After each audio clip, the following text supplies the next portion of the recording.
अरे काय भाऊ तुझी विचारसरणी. मराठी माणूस असशील तू का? तू कुठनं त्या चेनवरनं आलाय बिलायस?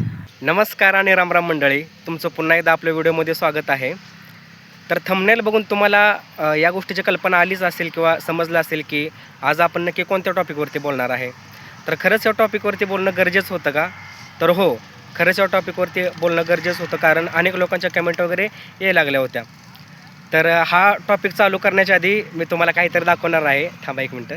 तर हे बघा मंडळी, मी शेळ्या चरवासाठी रानात आलो होतो आणि शेरड बघा कशी गावात खाते ती बघा. मस्तपैकी हिंडते ते बघा. असं बारीक बारीक गवत उगवले. झालेला पाऊस आता पडून गेलेला त्याच्यामुळं गवत वगैरे आलं होतं आणि शेरड बघा कशी हिंडते. तर सगळ्यात आधी मी तुम्हाला हे सांगू इच्छितो की हा जो आपला चॅनल आहे तो फूड आणि कुकिंग या गोष्टीशी रिलेटेड चॅनल आहे. मी जेवणाचे वगैरे व्हिडिओ याच्यावरती टाकत असतो. तर त्या व्हिडिओला बऱ्याच लोकांचे अशा कमेंट आलेल्या बघा, तुम्हाला दाखवतो मी इथं मेन्शन करतो कमेंट वगैरे. तर हे बघा की मांसाहार केल्यामुळे निष्पाप प्राण्यांचा जीव जातो, तुम्हाला खूप पाप भेटल वगैरे वगैरे असं काहीतरी अजून काही बरंच काही.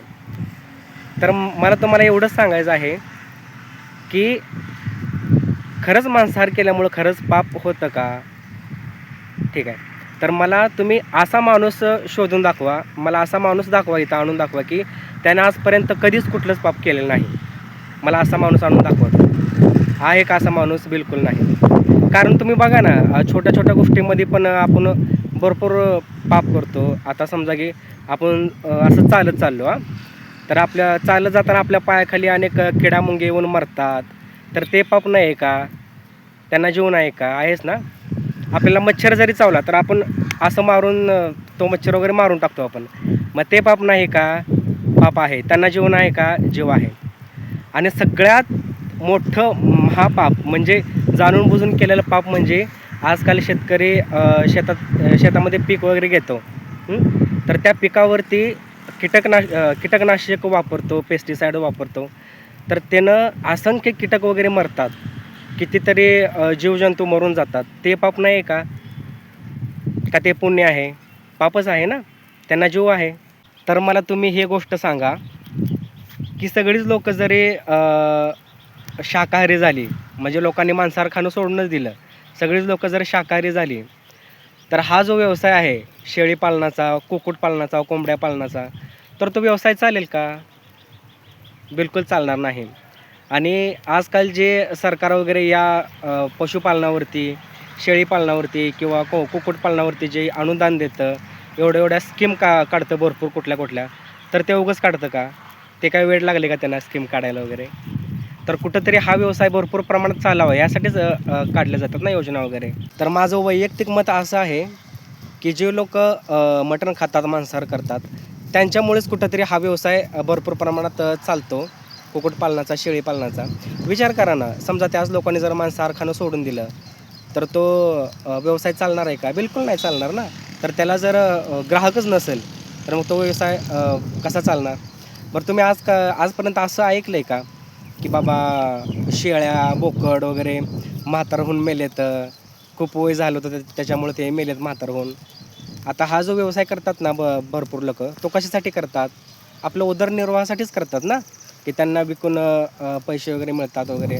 तर हा जो व्यवसाय आहे शेळीपालनाचा, तो काय आजकाल नाही करत लोकं. जेव्हा माणूस नवाश्मय युगामध्ये होता, जवळजवळ 10,000 ते 12,000 वर्षापूर्वी, नवाश्म किंवा नवपाषाण युगामध्ये, तेव्हापासून माणूस हा शेळीपालन करतोय आपल्या उदरनिर्वाहासाठी. मग त्या पाळलेल्या शेळ्यापासून किंवा कोंबड्यांपासून आपल्याला अंडी मिळतात, मांस मिळतं. तर या गोष्टीमुळेच लोकं शेळीपालन करत असतात. जसं की शेतकरी शेतामध्ये पीक घेतो, बरोबर आहे का? त्याच्यामध्ये उत्पन्न वगैरे घेतो. तो काय असं वाटून द्यायसाठी करतो का? फेकून द्यायसाठी कुठं? नाहीच ना. त्याला विकून काहीतरी 4 पैसेच येतात ना. सो त्याच प्रकारे हा पण व्यवसाय असतो शेळीपालनाचा वगैरे. शेळ्यांना विकून, बोकड वगैरे विकून त्याच्यामध्ये पैसे वगैरे येतात. सो ते पैसे आपल्या उदरनिर्वाहासाठी वापरले जातात. या तर पट्ट्यानं बघा कशी कमेंट केली, तुम्हाला दाखवते बघा. काहीतरी म्हणतो मराठी माणूस दारू पिण्यातच आणि मटण खाण्यातच वाया गेलाय म्हणे. अरे काय भाऊ तुझी विचारसरणी. एवढं तो मराठीमध्ये टाईप केलंय तेव्हा तो महाराष्ट्रातलाच असशील ना. मराठी माणूसच असशील तू का? तू कुठनं त्या चेनवरनं आलाय बिलायस? राव आपल्या मराठी माणसानं काय केलं नाही माहीत आहे का? जिथं इतर लोक पोचले नाहीत तिथं मराठी माणूस पोचला आहे. मराठी माणसानं खूप काय करून दाखवले. जरा इतिहास वगैरे वाच आणि मग बोल. तर या सगळ्या गोष्टीवरनं तुम्ही असं म्हणत असाल की मग एवढं पाप होतं आहे तर शेळ्या वगैरे पाळू नका, मेंढ्या पाळू नका, एवढं पाप होते तर मग मला एक गोष्ट सांगा, ज्याच्याकडे शेती आहे तो शेती करतो, आपल्या उदरनिर्वाहासाठी शेती करून त्याच्यामधून पैसा वगैरे मिळवतो. पण ज्याच्याकडे शेती नाही त्याचं काय? त्याचा कधी विचार केला आहे का? महाराष्ट्रामध्ये अशी अनेक लोक आहेत की ज्यांच्याकडे शेती नाही आणि उदरनिर्वाहासाठी पूर्णपणे पशुपालनावर त्यांचं उदरनिर्वाह होतो. त्यांचा कधी विचार केला आहे का? मग समजा लोकांनी मटण खाणं सोडून दिलं तर मग त्यांच्या व्यवसायाचं व्हायचं काय? मग त्यांच्या उदरनिर्वाहासाठी दुसरं साधनच नसतंय ना. तर आजकाल आपण जर डोंगराळ भागामध्ये जरी गेलो तरी एवढी लोकसंख्या तिथं आहे की पूर्णपणे ती मेंढ्यांवरती त्यांचा उदरनिर्वाह चालतो. पूर्ण मेंढी पालन करून ते आपला उदरनिर्वाह करत असतात त्याच्यावरती. मग आपण जर मटण मांस खाणं जर बंद केलं तर त्यांचा व्यवसाय चालेल का?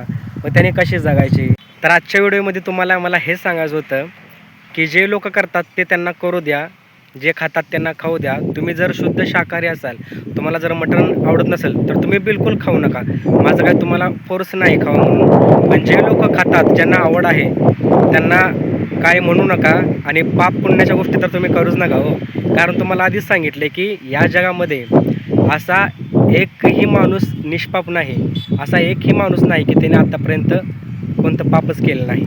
बाकी तुम्हाला व्हिडिओ कसा वाटला ते मला कमेंटमध्ये नक्की सांगा. आणि सगळ्यात महत्त्वाचं म्हणजे टेक केअर, बाय बाय, मस्त राहा आणि खात राहा.